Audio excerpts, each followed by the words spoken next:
السلام علیکم ناظرین، میں ہوں منصور علی خان. اپنے ڈیجیٹل چینل کے اوپر آپ کو خوش آمدید کہیں گے. آپ سے درخواست ہے چینل کو سبسکرائب کرنا مت بھولیے, بیل آئیکن پریس کیجیے. اگر آپ کو ہماری ویڈیو پسند آئے اسے لائک اور شیئر ضرور کیجیے گا. جناب, پچھلے 12 گھنٹے میں کیا کچھ ہوا ہے اس کی ڈیٹیلز آپ سے شیئر کریں گے. اور آج رات ایران کا جو ایریا ہے آبنہ ہرمز کا, وہاں پہ کیا ہونے جا رہا ہے, آج کون سی بڑی ڈیولپمنٹ ہونے جا رہی ہے, اس کی ڈیٹیلز میں آپ کے ساتھ تھوڑی دیر میں شیئر کرنے جا رہا ہوں. اس کو غور سے سنیے گا. اور ایک بڑی ہی بہت ہی دل دہلا دینے والی ویڈیو میں نے آج آپ کو دکھانی ہے. یہ ایک ایسی ویڈیو ہے جب میں نے اسے دیکھا تو آپ یقین کیجئے کہ میرے اپنے ہاتھ کانپنا شروع ہو گئے. یہ اتنی خوفناک ویڈیو ہے. اس کے اندر کوئی دھماکہ نہیں ہے, کوئی بارود کا استعمال نہیں ہے, کوئی میزائل نہیں ہے, لیکن بہت ہی دل دہلا دینے والی یہ ویڈیو ہے جو میں ویڈیو میں آگے ویلاگ میں آگے چل کے جو ہے میں آپ کو دکھاؤں گا. لیکن سب سے پہلے اب تک جو ایران اور امریکہ کی صورتحال ہے اس کے بعد کی سچویشن کے بارے میں تھوڑا سا آپ کو اپڈیٹ دے دیں. میں نے آپ کو غالباً پچھلے ویلاگ کے اندر میں نے آپ کو بتا دیا تھا کہ جناب انٹرنیشنل آئل مارکیٹس جیسے ہی کھلیں گی, میں ایکسپیکٹ کر رہا ہوں کہ چونکہ یہ مذاکرات کامیاب نہیں ہوئے تو آٹومیٹکلی آئل پرائسز جو ہیں وہ اوپر کی طرف جائیں گی, اور وہی ہوا ہے. یہ گراف آپ کے سامنے ہے, اور تیل جو ہے اب $100 سے اوپر چلا گیا ہے. اس سے پہلے جب یہ مذاکرات کی بات ہوئی تھی, اس سے پہلے جب بات ہوئی تھی کہ جناب سیز فائر ہو چکا ہے, آئل جو ہے وہ نیچے $100 کا بیریئر اس نے توڑ دیا تھا. تقریباً 90 سے لے کے $96-97 کے بریکٹ کے اندر جو ہے وہ ٹریڈ ہو رہا تھا. لیکن آج پیر والا دن, جب پہلا دن تھا ہفتے کا اور مارکیٹ جو ہے دوبارہ کھلی ہیں, تو آئل جو ہے وہ اب $100 سے دوبارہ اوپر چلا گیا ہے. اور اسی طرح پاکستان سٹاک مارکیٹ کے اندر بھی جو ہے وہ بڑا سویر قسم کا پریشر جو ہے وہ دیکھا جا رہا ہے. And as I speak right now تو تقریباً اپروکسیمیٹلی 6000 سے زائد پوائنٹس کی جو ہے وہ کمی ریکارڈ کی جا چکی ہے. ایک دم جو ہے وہ نیگیٹیوٹی مارکیٹ کے اندر جو ہے وہ ریکارڈ کی جا رہی ہے, اور مارکیٹ جو ہے وہ اس وقت کوئی زیادہ پازیٹیو فی الحال نہیں ہے. بٹ لیٹس سی کیا ہوتا ہے. ایران کے وزیر خارجہ عباس عراقچی نے ٹویٹ کیا. انہوں نے کہا, تہران نے اسلام آباد میں امریکہ کے ساتھ ہونے والے مذاکرات میں نیک نیتی کے ساتھ حصہ لیا. جب ہم اسلام آباد میں منعقدہ مذاکرات کے دوران معاہدے سے چند انچ کے فاصلے پر تھے. یہ بڑی امپورٹنٹ بات ہے یہ جو کہہ رہے ہیں کہ چند انچ کے فاصلے پر تھے, تو ہمیں زیادہ سے زیادہ مطالبات بدلتے ہوئے اہداف اور رکاوٹوں کا سامنا کرنا پڑا. نیک نیتی کو جنم دیتی ہے اور دشمنی کو فروغ دیتی ہے. سو یہ ایک پہلا انسائٹ ہے کہ جناب اٹ واز ویری نیئر, بالکل یہ معاہدہ جو ہے وہ ہونے جا رہا تھا, لیکن صرف آخری ہچ جو ہے. اب اس کا ایک ایکچولی وہ جس طرح اکثر کہتے ہیں نا کہ گلاس ہاف فل یا گلاس ہاف ایمپٹی, یہ ڈیپینڈ کرتا ہے آپ سچویشن کو کس طرح دیکھنا چاہ رہے ہیں. کہ اگر صرف چند انچوں کا ہی فاصلہ تھا اور وہ نہیں پورا ہو سکا تو ہو سکتا ہے اگلی دفعہ ہو جائے, یہ بھی تو ہو سکتا ہے.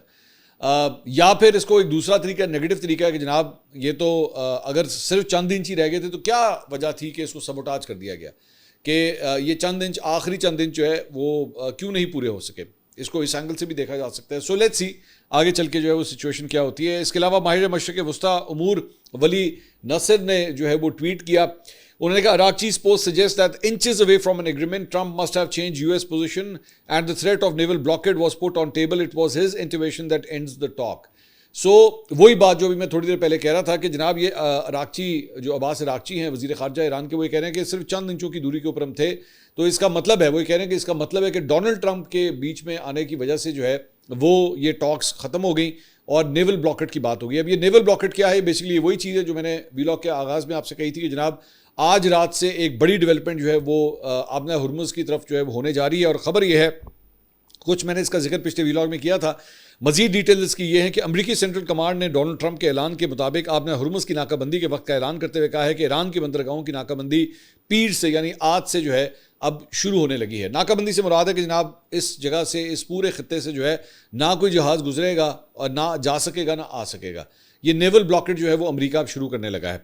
اور سینٹ کام کے اعلان کے مطابق 13 اپریل کو صبح 10 بجے ایسٹرن ٹائم کے مطابق اور پاکستانی وقت کے مطابق شام 7 بجے, مجھے نہیں پتا یہ ویلاگ آپ کب دیکھ رہے ہیں, لیکن شام 7 بجے پاکستانی وقت کے مطابق سے جو ہے وہ آبنہ ہرمز کو اب مکمل طور پہ, پہلے ایران نے بند کیا ہوا تھا کہ یہاں سے کوئی گزرے گا تو ہماری ٹرمز اینڈ کنڈیشن پہ گزرے گا. اب امریکہ بھی آ کے کھڑا ہو گیا, جناب ہم بھی یہاں سے جو ہے اب کسی کو گزرنے نہیں دیں گے.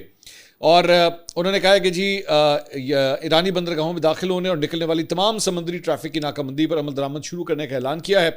سینکوم کے مطابق یہ ناکہ بندی تمام ممالک کے جہازوں پر یکساں طور پر نافذ کی جائے گی جو ایرانی بندرگاہوں یا ساحلی علاقوں میں داخل ہوں گے یا وہاں سے نکلیں گے. اس میں خلیج اور بحیرہ عمان میں واقع تمام ایرانی بندرگاہیں شامل ہیں. بیان میں مزید کہا گیا ہے کہ سینٹکام آبنہ ہرمز سے گزرنے والے ان جہازوں کی راہ میں رکاوٹ نہیں ڈالے گا جو غیر ایرانی بندرگاہوں کی جانب یا وہاں سے آ رہے ہوں. سینٹکام کا کہنا ہے کہ ناکہ بندی کے آغاز سے قبل تجارتی جہاز رانی کے اداروں کو باضابطہ نوٹس کے ذریعے مزید معلومات جو ہے وہ بھی فراہم کی جائیں گی. اس کے علاوہ تسنیم نیوز ایجنسی کی جانب سے جو ہے یہ ایک تصویر بھی جو ہے وہ شیئر کی گئی ہے، اور اس میں وہ یہ کلیم کر رہے ہیں کہ جناب ایک باخبر ذریعے نے تسنیم کو بتایا کہ اگر امریکی صدر ڈونلڈ ٹرمپ نے آبنہ ہرمز کے خلاف کوئی کارروائی کی تو وہ آبنہ باب المندب اس سے بھی جو ہے وہ محروم ہو جائیں گے۔ اب یہ جو باب المندب ہے یہ بیسکلی ریڈ سی کے پاس وہاں پہ موجود ہے، اور جو حوثی ہیں یہ اس کا ایک تھوڑا سا نقشہ ہے جو آپ اسکرین کے اوپر دیکھ رہے ہیں، یہ بالکل ایک دوسرا پوائنٹ ہے، اور یمن کے پاس یہ موجود ہے، اور وہاں پہ حوثیوں کے ذریعے جو ہے یہ بتایا گیا کہ جناب ایران کی جو پراکسیز ہیں وہ وہاں پہ بمباری کر کے اس ایریا کو جو ہے وہ بند کر دیں گے اگر آپ نے ہرمز کو بند کرنے کی کوشش کی گئی۔ سو ایسکیلیشن جو ہے وہ اگلے چند گھنٹوں کے اندر مطلب تھوڑے ہی وقفے کے اندر جو ہے وہ مزید بڑھنے جا رہی ہے، اور اس کی وجہ سے آئل پرائسز جو ہیں وہ آلریڈی ہم دیکھ رہے ہیں کہ $100 سے جو ہے وہ اوپر چلی گئی ہے۔ اور اگر ابھی تک یہ شکر ہے کہ اب تک جب میں یہ ویلاگ ریکارڈ کر رہا ہوں کوئی بمباری، کوئی میزائل، کوئی بم شم وغیرہ، کوئی جہاز جو ہے وہ ابھی تک نہیں اڑا ہے، نہ وہ فائر کیا گیا ہے، لیکن یہ ایک نیا مسئلہ جو ہے وہ سامنے آ رہا ہے کہ پہلے تو ایک روٹ بند تھا، اب دوسرا روٹ بھی بند کرنے کی باتیں ہو رہی ہیں کہ اگر پہلا امریکہ نے جا کے بند کیا تو ہم دوسرا بھی بند کر دیں گے۔ اس کے علاوہ ایران کے خاتم الانبیاء مرکزی ہیڈ کوارٹر کے ترجمان کا ایک بیان سامنے آیا ہے، انہوں نے کہا خلیج فارس اور بحیرہ عمان میں بندرگاہوں کی حفاظت یا تو سب کے لیے یا کسی کے لیے نہیں ہے، دشمن سے منسلک جہازوں کو آپ نے ہرمز سے گزرنے کا حق نہیں ہے اور نہ ہی ہوگا، دیگر بحری جہازوں کو اسلامی جمہوریہ ایران کی مسلح افواج کے ضوابط کے مطابق آبنائے سے گزرنے کی اجازت ہوگی، اگر اسلامی جمہوریہ ایران کی بندرگاہوں کی سلامتی کو خطرہ لاحق ہوا تو خلیج فارس اور بحیرہ عمان کی کوئی بندرگاہ محفوظ نہیں رہے گی۔ تو یہ ان کی جانب سے بھی جو ہے وہ ایک بڑی سویر قسم کی وارننگ جو ہے وہ دے دی گئی ہے کہ اگر ہماری بندرگاہ کو بند کرنے کی کوشش کی گئی تو آگے پھر اس کے بعد خلیج کے جو دیگر ممالک ہیں ان کی بندرگاہیں بھی جو ہے وہ محفوظ نہیں ہوں گی۔ ایرانی اسپیکر محمد باقر قلیباف انہوں نے ٹویٹ کیا، انہوں نے کہا جی امریکی صدر ڈونلڈ ٹرمپ کے آبنہ ہرمز کی ناکہ بندی کے بیان پر ایرانی پارلیمنٹ کے اسپیکر نے نقشے پر وائٹ ہاؤس کے قریبی گیس سٹیشنز پر قیمتوں کو ہائی لائٹ کرتے ہوئے طنز کیا، نام نہاد ناکہ بندی کے بعد جلدی آپ $4 سے $5 والے پیٹرول کو یاد کیا کریں گے۔ انہوں نے کہا کہ یعنی ابھی میں ویسے آپ کو اس کا بیک گراؤنڈ جو ہے میں تھوڑا سا بتا دیتا ہوں کہ اس وقت آلریڈی جو ریٹس ہیں امریکہ کے اندر وہ تقریباً کوئی $4-5 تک آلریڈی پہنچ چکے ہوئے ہیں۔ تو انہوں نے کہا کہ اگر آپ نے یہ حرکت کی جو آپ آج رات کرنے جا رہے ہیں، اور یہ اس کی انہوں نے جو ہے وہ ایک نقشہ انہوں نے شیئر کیا، یہ وائٹ ہاؤس کے آس پاس کے مختلف پیٹرول پمپس جو ہیں اس کا ریٹ ہے کہ وہاں پہ اس وقت جو ہے وہ تقریباً $4، $4.5، $4.18 ایک جگہ کے اوپر تو ایکچولی $5.5 سے بھی مہنگا جو ہے وہ پیٹرول مل رہا ہے، اور بیچ میں وہ دیکھیے گا وائٹ ہاؤس جو ہے وہ بیچ میں ہے۔ انہوں نے اس کی تصویر شیئر کی، انہوں نے کہا یہ جو آپ حرکت کرنے جا رہے ہیں اگر آپ یہ حرکت کریں گے تو یہ جو ریٹس آپ کو آج مل رہے ہیں، یہ گیلن ہے، ذہن میں رکھیے گا یہ پر گیلن کا ریٹ ہے، لیٹر کا ریٹ نہیں ہے، تو پر گیلن ریٹ جو آج آپ کو مل رہا ہے نا، آپ اس کو بھی یاد کیا کریں گے کہ جناب وہ کتنا اچھا وقت تھا جب ہمیں $4 یا $5 کے اندر بھی فی گیلن جو ہے وہ مل جاتا تھا پیٹرول۔ تو یہ امریکہ کو انہوں نے جو ہے وہ بتایا کہ اگر آپ نے ہرمز کو بند کیا، ادھر سے ہم باب المندب کو جو ہے وہ بند کریں گے، اور باب المندب جب بند ہو گیا، 2 روٹس بند ہو گئے تو تیل کا آنا جانا مزید افیکٹ ہوگا۔ سو اس کی وجہ سے اب اس کے اندر ایک اور بھی تھیوری، مطلب کم از کم سوشل میڈیا کے اوپر چند یوزرز جو ہیں وہ یہ تھیوری دے رہے ہیں کہ ڈونلڈ ٹرمپ جو ہے وہ اکثر اوقات یہی کرتا ہے کہ جب ہفتے کا آغاز ہونے جا رہا ہوتا ہے تو ہفتے کے آغاز میں مارکیٹس جو ہیں وہ کھلتی ہیں، ٹھیک ہے، اور اس کا آغاز جو ہے basically Tokyo, China, Indonesia, Malaysia, مطلب اس سائڈ سے آپ کا جو ایسٹ ہے دنیا کا، وہاں سے کیونکہ دن کا آغاز ہوتا ہے اور اس کے بعد وہاں سے مارکیٹس کھلنا شروع کرتی ہیں، اور اس کے بعد انڈیا، پاکستان اور آگے مشرق وسطیٰ اور اس طرح یورپ اس طرف کی طرف جانا شروع کرتے ہیں، اور آخر میں جا کے جو ہے وہ امریکن مارکیٹس کھلتی ہیں جن میں تقریباً کوئی 12 گھنٹے کا اپروکسیمیٹلی ڈفرینس جو ہے اپروکسیمیٹ بتا رہا ہوں کہ آ جاتا ہے۔ اب وہ جب مارکیٹس کھلتی ہیں پیر کے دن، یہ بڑی ٹیکنیکل بات ہے، مارکیٹس جب کھلتی ہیں پیر کے دن تو اس سے پہلے ڈونلڈ ٹرمپ جو ہے وہ پچھلے 5 ہفتے سے ایک دیکھا جا رہا ہے کہ وہ کوئی نہ کوئی ایسا بیان دیتا ہے کہ تیل کی قیمتیں جو ہے وہ چڑھ جاتی ہیں، اور اس کے بعد جب امریکن مارکیٹس کھلنے والی ہوتی ہیں تو تب جا کے جو ہے وہ اسٹاک مارکیٹ جب نیچے کی طرف جانا شروع کرتی ہیں تو ڈونلڈ ٹرمپ اس کے بعد کوئی بیان دیتا ہے جس کے بعد تیل کی قیمتیں نیچے اور اسٹاک مارکیٹ اوپر جانا شروع ہوتی ہے۔ یہ ہر ہفتے کے آغاز میں جو ہے وہ یہ دیکھا جا رہا ہے کہ بار بار اسی طرح ہی ہو رہا ہے۔ تو کیا ڈونلڈ ٹرمپ جو ہے آج شام تک جو ہے یا اگلے 12 گھنٹے کے اندر پھر کوئی بیان دے دے گا جس کی وجہ سے اپوزٹ ریئیکشن آنا شروع ہو جائے گا؟ تو مارکیٹ ہر ہفتے کے آغاز میں جو ہے اس طرح اوپر نیچے ہو رہی ہیں، اور ڈونلڈ ٹرمپ کے بیانات کی وجہ سے، اور آبویسلی ہی از مطلب پریزیڈنٹ آف امریکہ، اس کی کہی ہوئی بات یا اس کی ایون تو آپ اس کے بارے میں جو مرضی رائے رکھیں، لیکن حقیقت یہ ہے کہ طاقت تو ہے اس کے پاس، وہ جب کوئی بیان اس قسم کا دیتا ہے کہ ہم یوں کر دیں گے یا وہ کر دیں گے تو پھر اس سے فرق تو پڑتا ہے۔ تو یہ مارکیٹس کے اوپر جو ہے اس کا فرق پڑ رہا ہے۔ اس کے علاوہ بی بی سی نے کہا ہے کہ جی مذاکرات کے خاتمے اور اس کے ساتھ تیل کی قیمتوں میں اضافے نے عالمی معیشت کو ایک اور جھٹکا دیا ہے۔ بنیادی تشویش رسد کے بارے میں ہے. تجزیہ کاروں کا کہنا ہے کہ اگر آپ نے ہرمز کے ذریعے جہاز رانی میں خلل جاری رہا تو روزانہ 20 لاکھ بیرل تک تیل جو ہے وہ خطرے میں پڑ سکتا ہے. جہاز رانی کے اعداد و شمار پہلے ہی ظاہر کر رہے ہیں کہ ٹینکرز کی آمد و رفت نہایت کم ہو گئی ہے اور امریکہ کی مجوزہ ناکہ بندی کے حوالے سے خدشات بڑھ رہے ہیں. اس صورتحال نے قیمتوں کو اوپر دھکیل دیا ہے اور توانائی کی منڈیوں میں اتار چڑھاؤ بڑھا دیا ہے. وسیع تر معیشت پر اس کے اثرات نسبتاً براہ راست ہیں. تیل کی بلند قیمتیں نقل و حرکت، خوراک اور دیگر اشیاء کی قیمتوں میں شامل ہو کر مہنگائی بڑھاتی ہیں اور گھریلو بجٹ پر دباؤ ڈالتی ہیں. اس کا یہ اثر آ رہا ہے. اس کے ساتھ ساتھ ایک اور خبر جو ہے وہ یہ ہے کہ وزیر اعظم شہباز شریف، ان کے بارے میں آج یہ رپورٹ کیا گیا مختلف چینلز کے اوپر کہ وہ مشرق وسطیٰ کی صورتحال کے پیش نظر جلد جو ہے وہ سعودی عرب کا دورہ کریں گے، جس کے بعد وہ ترکیہ بھی جائیں گے. ذرائع کا کہنا ہے کہ دورے کے دوران وزیر اعظم سعودی ولی عہد محمد بن سلمان سے ملاقات کریں گے، جس میں اہم علاقائی اور عالمی امور پر تبادلہ خیال کیا جائے گا. ملاقات میں امریکہ اور ایران کے درمیان جاری مذاکرات کے آئندہ لائے عمل، مشرق وسطیٰ کی صورتحال اور خطے کے میں کشیدگی کم کرنے کے امکانات پر گفتگو ہونے کا امکان ہے. اس کے علاوہ مستقل جنگ بندی اور امن کے قیام سے متعلق امور بھی جو ہے وہ زیر غور آئیں گے.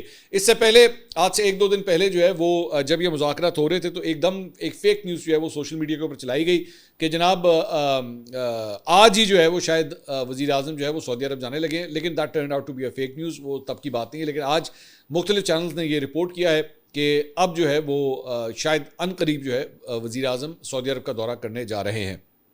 اس کے علاوہ یہ ایک آرٹیکل میں آپ کے ساتھ شیئر کرنا چاہوں گا. یہ وال اسٹریٹ جرنل کے اندر یہ چھپا ہے اور سدھانند دھومے جو کہ ایک سینئر جرنلسٹ ہیں، وہ اکثر وال اسٹریٹ جرنل کے اندر جو ہے وہ لکھتے بھی ہیں.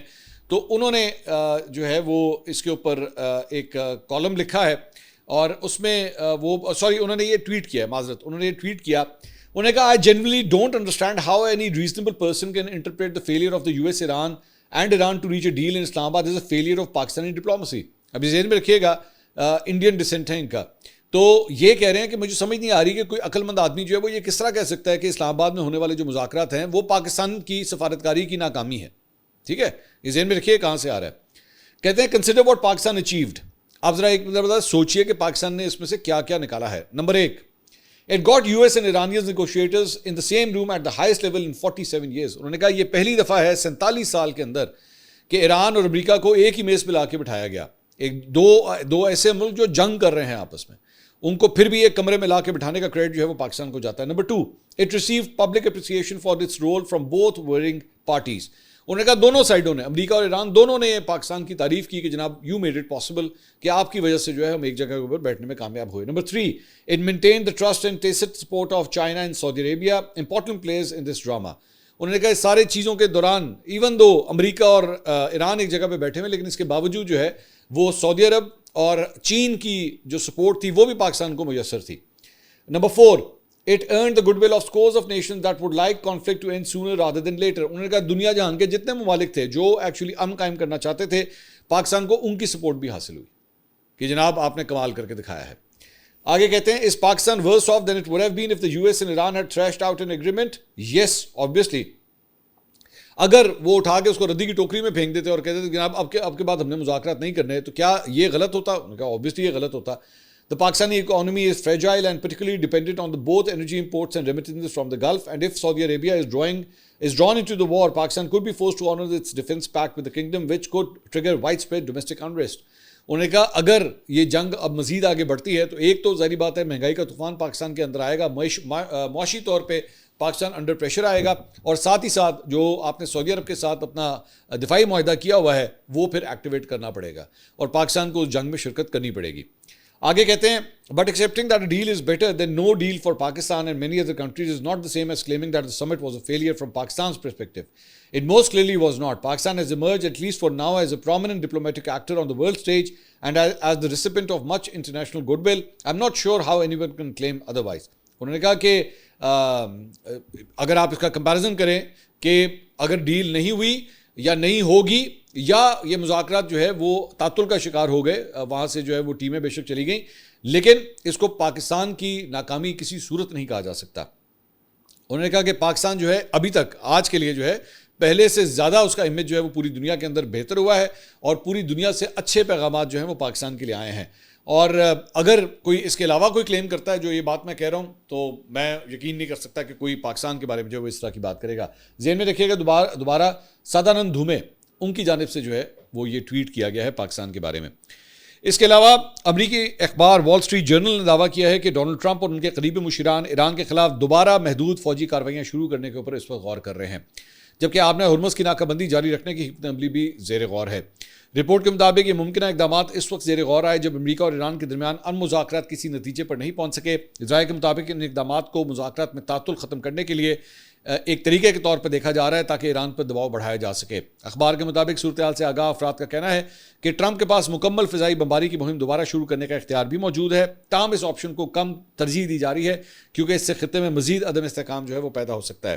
رپورٹ میں یہ بھی کہا گیا ہے کہ ٹرمپ طویل مدتی جنگوں سے گریز کی پالیسی رکھتے ہیں۔ مزید برآں ایک اور ممکنہ آپشن کے طور پر محدود مدت کی ناکہ بندی پر غور کیا جا رہا ہے، جبکہ امریکہ اپنے اتحادی ممالک پر بھی دباؤ ڈال سکتا ہے کہ مستقبل میں آپ نے ہرمز سے گزرنے والے بحری جہازوں کی سیکیورٹی کے لیے طویل مدتی فوجی مشن کی ذمہ داریاں جو ہیں وہ سنبھالیں۔ اب اس کے اندر ایک اور اس میں ایک اینگل یہ بھی ہے کہ برطانیہ کی جانب سے جو ہے وہ ڈونلڈ ٹرمپ کی جانب سے یا امریکہ کی جانب سے یہ جو ناکہ بندی کی جا رہی ہے آپ نے ہرمز کی، اس کے حوالے سے اسٹریٹ فارورڈ کہہ دیا گیا کہ جی ہم آپ کے ساتھ نہیں ہیں۔ انہوں نے کہا کہ ہمارے جہاز جو ہیں وہ آپ کی اس یہ جو آپ بلاکیٹ کرنے لگے ہیں، نیول بلاکیٹ کرنے لگے ہیں، ہم آپ کے ساتھ اس کے اندر جو ہے وہ نہیں کھڑے ہوں گے۔ اس کے علاوہ ایک اور خبر کے مطابق جناب واشنگٹن پوسٹ نے یہ کہا ہے کہ واٹ ریئلی ہیپنڈ ان اسلام آباد and what Trump is trying now, کہ ایکچولی اسلام آباد میں ہوا کیا اور اب جو ہے وہ ٹرمپ کیا چاہتے ہیں۔ کہتے ہیں جب ہفتے کے روز ایران کے ساتھ 21 گھنٹے طویل مذاکراتی میراتھن ختم ہونے کے چند گھنٹے بعد زیادہ تر نکات پر اتفاق ہو گیا، لیکن وہ واحد نقطہ جو واقعی اہم تھا یعنی جوہری معاملہ اس پر نہیں ہو سکا۔ کچھ مبصرین نے قیاس کیا کہ اسلام آباد میں معاہدہ نہ ہونے کی صورت میں امریکہ شاید ایک اور ہمیشہ جاری رہنے والی جنگ میں مزید آگے تک جا سکتا ہے اور یہ مذاکرات کسی نئے اور شاید زیادہ خطرناک مرحلے کا پیش خیمہ ثابت ہو سکتے ہیں۔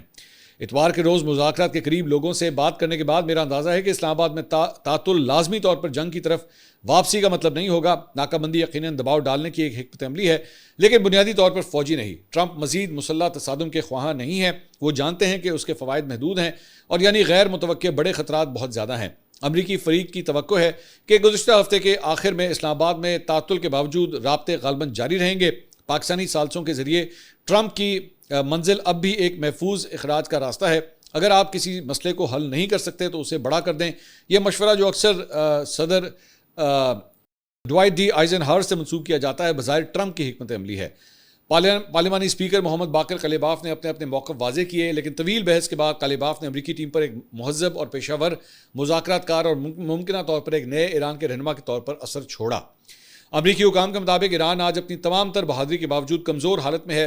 40 دن کی جنگ کے بعد ملک میں معاشی سرگرمی نہ ہونے کے برابر ہے۔ کہا جا سکتا ہے کہ ٹرمپ نے سمجھ لیا ہے کہ زمینی حملہ یا مزید فوجی کشیدگی امریکہ کو دلدل میں پھنسا سکتی ہے۔ وائٹ ہاؤس کو اب یہ احساس ہو گیا ہے کہ جیسا کہ ناقدین خبردار کرتے رہے ہیں کہ مشرق وسطیٰ میں جنگیں شروع کرنا آسان لیکن ختم کرنا مشکل ہے۔ ٹرمپ انتظامیہ کے حکام 3 ممکنہ منظرنامے دیکھتے ہیں۔ نمبر 1، حکومت کا خاتمہ ہو سکتا ہے جو ان کے خیال میں بمباری رکنے کے بعد زیادہ ممکن ہے۔ 2، قلیباف یا کوئی اور نیا رہنما اس سنہری پل کو عبور کرنے کا فیصلہ کر سکتا ہے جس سے ٹرمپ ٹیم ایک نئے مستقبل کی طرف راستہ قرار دے رہی ہے۔ نمبر 3، پاسداران انقلاب کے سخت گیر عناصر ناکہ بندی توڑنے یا مزید حملے کر کے امریکہ سے مزید رعایتیں لینے کی کوشش کر سکتے ہیں۔ اگر ایران جو اب بھی خود کو محفوظ سمجھتا ہے اپنے فوائد کو فوجی یا دہشت گرد حملوں کے ذریعے استعمال کرنے کی کوشش کرے تو ٹرمپ کو اس سے بڑھتے ہوئے فوجی تصادم میں دھکیلا جا سکتا ہے جس سے وہ بچنا چاہتے ہیں۔ یہی اس حکمت عملی کا خطرہ ہے جو اسلام آباد میں اپنائی گئی۔ امریکہ نے دکھایا کہ وہ امن معاہدے کے لیے کتنا کچھ دینے کو تیار ہے، لیکن ٹرمپ کے اس طرح کے مذاکرات نہیں کرتے۔ ان کے خیال میں چھوٹے معاہدے چھوٹے نتائج جو ہے وہ دیتے ہیں۔ یہاں پہ معاملہ جو ہے وہ پھنسا ہوا ہے۔ اس کے علاوہ ایک ویڈیو فوٹیج میں آپ کے ساتھ شیئر کرنا چاہوں گا جو میں نے آپ کو شروع میں کہا تھا کہ بڑی دل دہلا دینے والی فوٹیج ہے۔ وہ بیسکلی یہ فوٹیج ہے جو آپ اس وقت اسکرین کے اوپر دیکھ رہے ہیں، جس میں یہ غزہ کے بچے ہیں اور آپ صرف یہ دیکھیے کہ وہ کیا کھیل رہے ہیں، وہ کس قسم کا کھیل کھیل رہے ہیں۔ وہ بیسکلی ایک انہوں نے جو امیج بنا ہوا ہے وہ یہ اس طرح ہے جیسے بچے کوئی جنازہ اٹھا کے لے کے جا رہے ہیں۔ اب آپ صرف اندازہ کیجئے کہ یہ کتنا دل دہلا دینے والا ایک امیج ہے، ایک ویڈیو ہے جس میں ان بچوں نے کتنے جنازے دیکھ لیے ہیں کہ وہ یہ سمجھتے ہیں کہ شاید یہ کوئی کھیل ہے، ورنہ عام طور پہ بچے جو ہیں وہ گڈا گڈی کا کھیل کھیلتے ہیں، ان کی شادیاں کرواتے ہیں، ان کا اکثر اوقات آپ نے سنا ہوگا آؤ گھر گھر کھیلتے ہیں۔ غزہ کے بچے جنازہ کھیل رہے ہیں، جنازہ کھیل رہے ہیں کہ آؤ دیکھیں جنازہ کس طرح جاتا ہے۔